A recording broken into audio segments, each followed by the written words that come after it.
В эфире программа «Актуальное интервью» в студии Марфирина Алексеева. Здравствуйте. Ежегодно 7 октября по всей стране проводится всероссийская акция профсоюзов, приуроченная ко Всемирному дню действия за достойный труд. В этом году День действий проходит под основным девизом «Достойный труд – основа благополучия семьи». Традиционно профсоюзы Якутии присоединяются к этой акции. О том, какие вопросы поднимают профсоюзы всей страны и нашей республики, мы сегодня и поговорим. Гость у нас в студии Николай Дегтярев, председатель Федерации профсоюзов республики. Николай Николаевич, здравствуйте. Добрый день. Расскажите о задачах проведения профсоюзной акции и мероприятиях, организованных профсоюзами нашей республики. Еще 21 августа Федерация независимых профсоюзов России приняла решение о проведении всероссийской акции ко дню День действий за достойный труд. Рекомендовано было провести проведением трехсторонних комиссий, республиканских, территориальных трехсторонних комиссий, проведение собраний в коллективах, трудовых коллективов, ну и, конечно же, ставить перед органами власти актуальные вопросы, которые есть на сегодняшний день. И, конечно же, в связи с годом семьи, как вы уже сказали, эта всероссийская акция проходит под девизом «Достойный труд – основа благополучия семьи». Также рекомендовано в рамках этой акции обратить внимание проблемам многодетных семей, семей работающих семей. Поэтому и мы также 19 сентября Президиум Федерации профсоюзов принял решение об участии в всероссийской акции. Но в основном все формы проведения это в рамках рекомендованных Российской трехсторонней комиссии. Ну и, конечно же, мы дополнительно приняли решение об оказании помощи нашим работающим многодетным семьям, семьям, оказавшимся в трудной жизненной ситуации. Поэтому хочу сказать, что мы начали уже участие акции с 30 сентября. Была проведена республиканская трехсторонняя комиссия. В ряде вопросов, одним из вопросов был поднят вопрос как раз участия во всероссийской акции. Хочу сказать, что стороны и правительство, представители правительства и объединение работодателей поддержали проведение данной всероссийской акции и согласились с основными целями и задачами данной акции. Но здесь хочу сказать, что мы в рамках этого вопроса поднимали актуальный вопрос, вопросы сегодняшнего дня, особенно политика оплаты труда. Также хочу сказать, что в трехсторонней комиссии один из вопросов был рассмотрение о диспансеризации работающего населения. Я, пользуясь моментом, хочу обратить внимание работодателей. С этого года у нас новое проведение диспансеризации и диспансерного наблюдения на рабочих местах. Это очень хороший стимул участия в диспансеризации, поэтому рекомендовано работодателям обеспечить условия проведения диспансеризации и диспансерного наблюдения в своих трудовых коллективах. Поэтому я призываю обратить на это внимание. В конце сентября в Якутии принято решение о втором этапе повышения заработной платы целевых категорий работников текущего года. Кого коснется данное повышение, насколько повысится зарплата и когда нам ждать эти средства?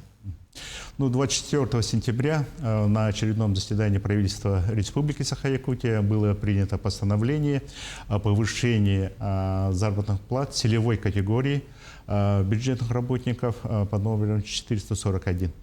Речь идет о педагогических работниках, о медицинских работниках, социальных работниках, которые охвачены майскими указами. Здесь, конечно же, мы достаточно долго эти вопросы, и у нас на особом контроле как раз исполнение этих указов. Хочу сказать, что в целом повышение где-то будет более 8%. Сейчас всем органам исполнительной власти необходимо до 15 ноября внести изменения в положение об оплате труда. И наши отраслевые профсоюзы должны принимать там активное участие в согласовании этих положений. Ну и это повышение будет с перерасчетом с 1 января 2024 года в связи с ростом средней трудовой доходности. У нас средняя трудовая доходность на этот год составила 96 490 рублей. Поэтому вот данным постановлением принято решение повышения зарплаты учителей до 99 649.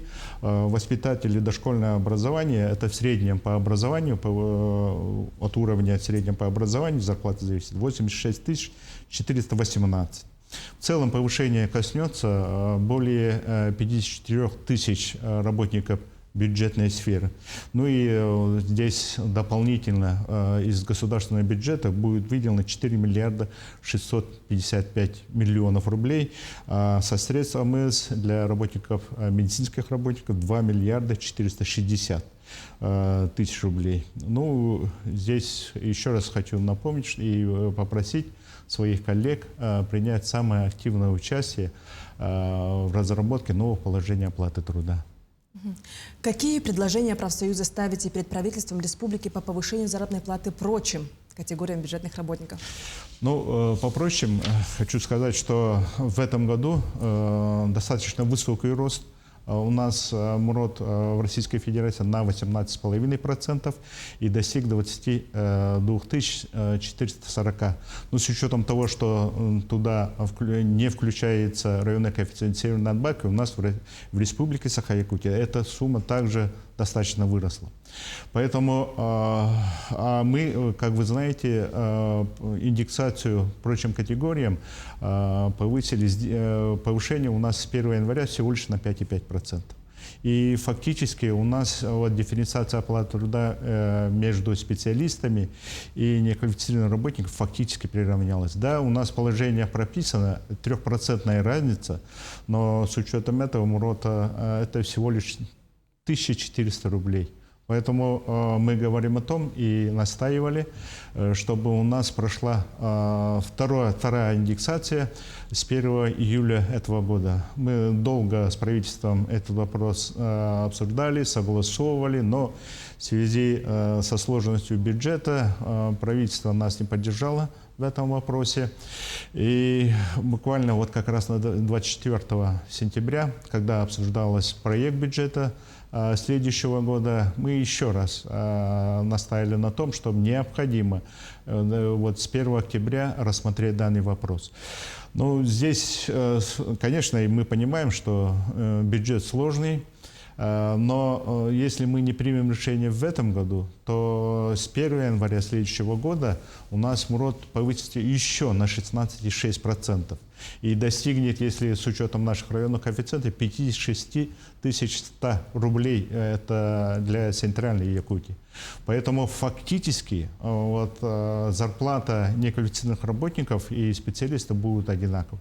Вот о чем поэтому мы обратились и к главе республики. Вы знаете, в прямом эфире 24-го, тот же вечер, глава республики об этом сказал и дал поручение правительству. Мы с правительством и стороной работодателей будем обсуждать этот вопрос. Этот вопрос касается не только бюджетной сферы. В связи с ростом МРОТ очень сложная ситуация и в бизнесе, особенно в малом и среднем бизнесе. Мы не можем в связи с отсутствием профсоюзного актива, профсоюзов в этом сегменте, мы не можем сказать, насколько они придерживаются. Да, налоговые и другие надзорные органы это контролируют, но мы считаем в связи с тем, что мораторий на проведение проверок, это дает сложности. И вот как раз, опять же, повышение следующего года, это очень сложный процесс. У нас у некоторых предприятий и организаций в коллективных договорах прописано, что МРОТ – это минимальная тарифная ставка. И выдерживать, вот дальше, как они будут это реализовывать, это вопрос достаточно сложный. Поэтому мы эти вопросы должны все вместе обсудить и решить. Вот недавно вышло решение Суда России запретить включить оплату дополнительной работы учителей в зарплату. Как это решение скажется на доходах наших учителей? Разъясните, пожалуйста, подробнее.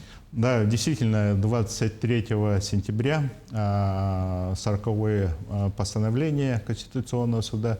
Ну, в целом, там речь шла о соответствии статей Трудового кодекса Конституции. Ну, здесь Конституционный суд решил, что он не соответствует, но, с другой стороны, в своем решении он четко прописал, что дополнительные работы учителям, в частности, это за классное руководство, за заведование методическими кабинетами, да, учебными классами, ну и другие, не должны входить, даже вот проверка письменных работ, не должны входить в МРОТ.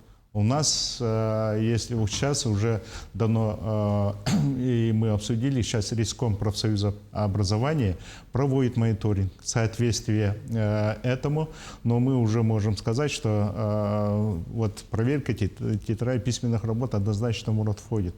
Поэтому я уже переговорил с заместителем министра образования на данную тему, и после этого мониторинга мы будем выносить предложение о внесении изменений положения о оплате труда.